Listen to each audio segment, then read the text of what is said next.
पण डोणगावच्या एका समारंभामध्ये तुम्ही एकाच स्टेजवर एका म्हणजे शेजारी लोकांना बसलेले दिसले. अशा वेळेस लोकांच्या मनामध्ये अनेक प्रश्न निर्माण झाले, की मग आपणच लढायचं का?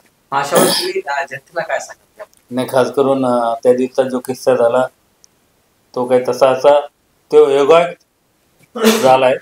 कारण की मी तिथं माननीय नामदार दावराजी जाधव साहेब, मी सुबोध भाऊ सावजी यांच्या वाढदिवसाच्या कार्यक्रमाच्या निमित्त आग्रहाचं निमंत्रण त्यांचं होतं.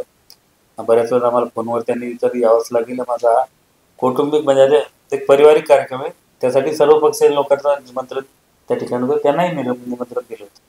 काय झालं, आम्ही गेल्यानंतर स्टेजवर बसल्यानंतर खासदार महोदय बाजूला बसले, सोबत भाऊ मतात आणि बाजूला मी बसले. नंतर त्या ठिकाणी विजयराज शिंदे होते, श्यामबाबू होते आणि नंतर ते आल्यानंतर तेही बाजूला बसले. आणि विजयराज शिंदे यांना पुसदला जायचं असल्यामुळे त्यांनी सांगितलं, सोबत भाऊ मी शुभेच्छा देऊन जातोय.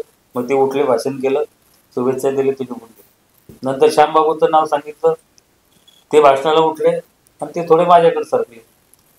एवढाच त्याच्यातला आहे. आणि फक्त काय बोलणं झालं नाही, त्यांनी तब्येतीची चौकशी केली, मीही केली, एवढंच त्याच्यात आमचं संभाषण झालं.